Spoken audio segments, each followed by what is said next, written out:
Hello everyone, welcome to today's story. For the first time, Alex decided to introduce Lytuna to his friends. But what should have been a warm moment turned into something none of them expected. Why did their smiles fade into whispers? Why did the evening end in silence instead of joy? And why did everyone leave with anger and shock in their hearts? Stay with us until the very end to discover the truth behind this dramatic night. And don't forget to subscribe to our channel. Help us reach 1,000 followers so we can continue bringing you stories that touch the heart and stir the soul. The afternoon light slipped through the thin curtains, stretching long shadows across the room. Lytuna sat quietly, her hands resting on the table, yet her thoughts were heavy. Lately, every effort she poured into her work felt stolen the moment it was shared. Others had taken her images, her videos, her stories, reshaping them into something false. She tried to ignore it, to let it pass, but the weight of betrayal pressed on her chest like a storm, refusing to move on. Beyond the personal hurt, there was the reality of survival. The contract with Miss Hawaii loomed like a mountain. Timber supplies were running thin, production could stall, and every delay meant another burden. Tomorrow, she would accompany Ms. Trung to survey a distant hill of trees. Negotiations awaited, and prices were rising. She could already imagine the sharp smell of cut wood, the haggling voices, the quiet calculations of loss and gain. Her world was caught between quiet domestic rhythms, meals cooked, her baby's soft breathing, and the restless demands of trade and responsibility. She felt stretched, like a thread pulled taut between two lives. Silence filled the room, thick as dusk, and in that silence she wondered how long she could balance both. The tender role of a mother and the relentless call of work.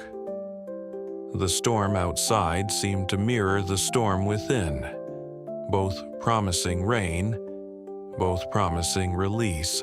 The quiet was broken by the sound of footsteps approaching the doorway.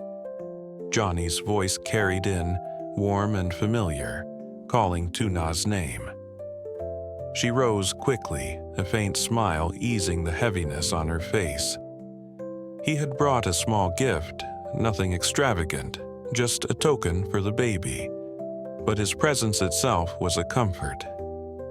Henry slept peacefully in the next room, his small breaths steady, untouched by the unease of adult worries. Johnny settled into the chair, his tone light at first, speaking of family, of the long road back to his mother's house. Yet, as their words lingered, Lytuna felt her own story pressing to be told. Her voice trembled when she finally confessed how her ex-mother-in-law had come unannounced, how in a moment of distraction, the woman had taken Henry away. Johnny's eyes widened, disbelief washing across his features. "Why would she do that?" he asked softly, though the answer seemed obvious. Love, twisted by desperation. Lytuna explained that Alex and the police had acted swiftly, finding Henry unharmed. Still, the memory of those hours, empty arms, frantic heartbeats, had etched itself deep within her. The air thickened between them, not with judgment, but with shared concern. Johnny leaned forward, reminding her gently that vigilance was now her shield. Lytuna nodded, though her heart ached at the thought of denying a grandmother's affection. Between safety and compassion, the choice was cruel, and yet it was hers to carry. The path to Johnny's mother's house wound through quiet fields, the air heavy with the scent of earth after rain. When they arrived, the old woman's eyes lit up at the sight of Lytuna carrying Henry. She reached out immediately, her hands trembling with joy as she cradled the baby against her chest. Months had passed since she last saw him, and in her gaze was a mixture of wonder and longing. Inside, the house felt alive again. The kitchen bustled as Johnny and Tuna helped prepare a simple meal, the sound of chopping vegetables and boiling broth mingling with the soft coos of Henry. Laughter returned in fragments. Johnny's easy jokes, his mother's affectionate scolding, Tuna's quiet gratitude. The table was set, and for a brief moment the world seemed smaller, safer, bound by shared food and tender voices. As they ate, the conversation drifted toward everyday worries, health, the weather, the chores waiting at the farm. Yet beneath it lingered a truth no one spoke. Tuna could not stay. Her work pulled her back, the farm demanded her hands, and Alex's presence, though distant tonight, loomed over her choices. The old woman, sensing the unspoken, only smiled and urged her to eat more. "Stay longer next time," she whispered, pressing Henry's tiny hand to her lips. Tuna felt her throat tighten, torn between the comfort of belonging and the reality that such warmth could never last long enough. The evening sky darkened, clouds gathering like heavy thoughts above the fields. Tuna was just settling Henry into sleep when she heard a familiar voice calling her name. Alex stepped into the doorway, his presence sharp against the quiet simplicity of the farm. He looked tired from traveling, yet his eyes softened when they found her. "I missed you," he confessed. The words plain but weighted. He spoke of business, of orchards surveyed and contracts signed, yet all of it felt secondary to the reason he had come. He wanted her closer, not just in moments stolen between duties, but every day. With quiet urgency, he suggested she join his company, work alongside him. To him, it was a solution, a way to keep her near, to fold her into his world. Tuna listened, her hands folded in her lap. The offer was generous, filled with promise, but it carried a cost she could not ignore. She imagined herself behind office walls, distant from the soil, from the rhythm of the farm, from the humble life she had shaped around Henry. Her voice was steady as she declined. "This place suits me," she said softly. "I am not made for your world." The silence stretched. Alex's jaw tightened, but beneath it was only concern. He wanted to protect her, to lift her from labor, yet she clung to the peace she knew. Outside, thunder rolled, an echo of the storm between desire and choice. The cafe was polished and bright, its walls lined with laughter and the murmur of well-dressed voices. Alex held Tuna's hand gently as they entered, his confidence steady, hers wavering. It was the first time he brought her into his circle, the first time she would meet the people who had always known him as the successful CEO. At first, there were polite greetings, curious eyes lingering a moment too long. Tuna smiled, careful and fragile, like a bird uncertain of its perch. She sat quietly, answering questions in a soft voice, while Alex's friends exchanged glances that were sharper than words. Their laughter sometimes carried an edge, a whisper too low to be missed. The evening stretched, and with it grew the weight of unspoken judgment. Someone remarked on her background, rural, modest. Another joked lightly about farm life, cloaking disdain in humor. Alex tried to shift the conversation, but the damage had been done. Each word landed on Tuna like rain on already drenched soil, soaking through until she felt cold beneath her skin. She did not protest. She did not defend herself. Instead, she held her silence, eyes lowered, the room blurring around her.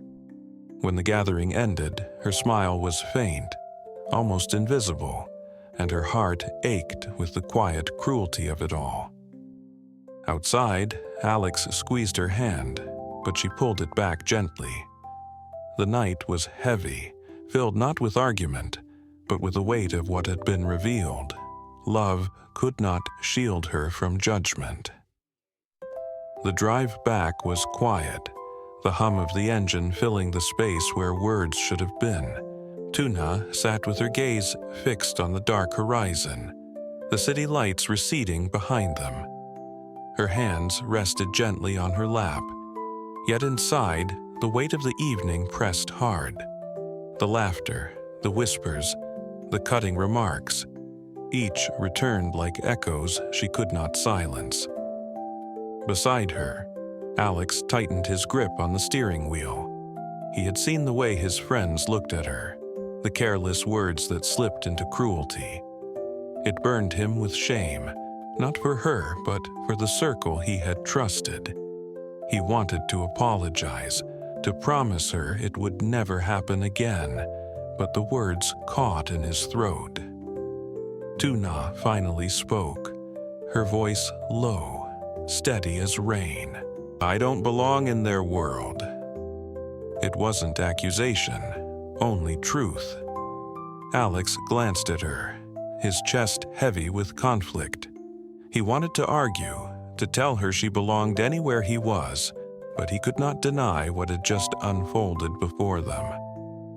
When they arrived back at the farm, Henry stirred softly in his sleep, unaware of the storm his mother carried inside. Lytuna kissed her child's forehead, finding fragile strength in his warmth.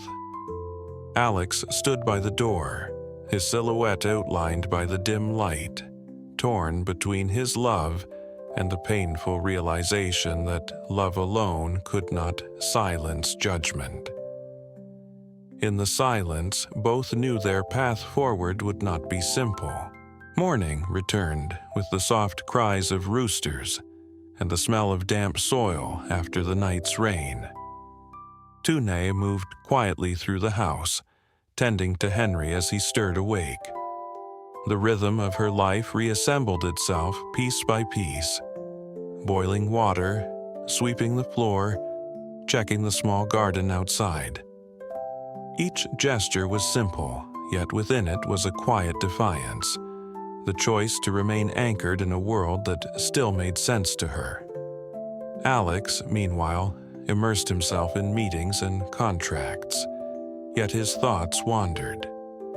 He replayed the evening with his friends, the sharpness of their words, the silence in Lytuna's eyes. Regret followed him like a shadow. Success felt hollow when it carved distance between him and the woman he loved. That evening, as the sun dipped low, Lytuna sat on the porch holding Henry. The horizon stretched wide, the fields glowing in golden light. She thought of Alex, of the life he wished for her, and of the life she could not abandon. It was not rejection, but an understanding. Love must bend to the soil of reality, or it would wither. She whispered to Henry, though the words were meant for herself. Sometimes, the hardest choice isn't between right and wrong, but between passion and peace.